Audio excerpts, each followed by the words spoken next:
time, I'd like to call up Dan Bickerstaff, who's going to give us an overview of what the garden is. This is an image here to my right, your left, and he will walk you through what this really represents. Dan Bickerstaff, Ubiquitous Designs.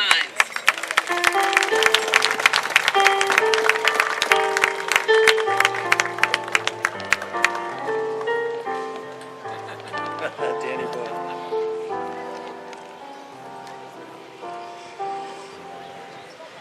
Good afternoon, everyone.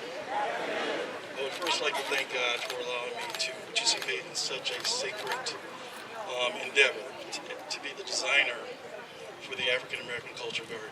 I'm so humbled and so grateful that words can't really express. I'd like to thank Mayor Jackson for his perseverance and uplift, and just his confidence in our firm, as well as the task force and members of City Council. You know, back in 1916, city leaders and community leaders had a great idea to develop and plan the cultural gardens for this location. It was a great idea, however, there were certain ethnic groups that were not participating. But fast forward 100 years from that point, we stand here today on the shoulders of giants that others have articulated and expounded on. Booker Tall, W.O. Walker, Charlie Carr, and individuals such as Robert P. Madison, my mentor and architect, that I'm so grateful to be following in his footsteps. You know, I could stand here and expound on the design aspects of this garden for hours on end. The scale, the material, the locations of the elements, the juxtaposition, color.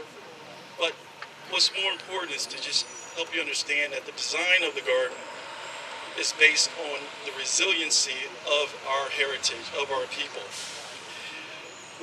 To simplify the design, we focus on creating pavilions and helping to understand our heritage from the past perspective, what's happening presently in our culture, and what we would like to see happen in the future.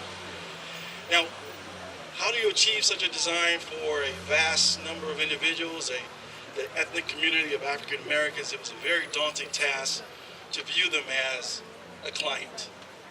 So I spent 6 months researching, reflecting, interviewing, prior to designing or drawing a single line, because I knew that I didn't want to approach the project with any preconceived notions and ascribing my own design philosophy to such a magnificent project.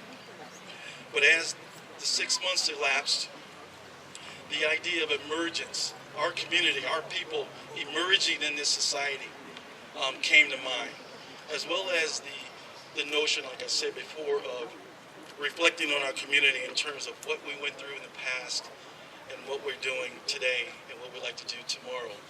So I focused on our departure as enslaved Africans. And honestly, it was something that in all of my life, I must be honest, that I didn't spend a lot of time focusing on. Either it was through shame, anger, or sheer denial.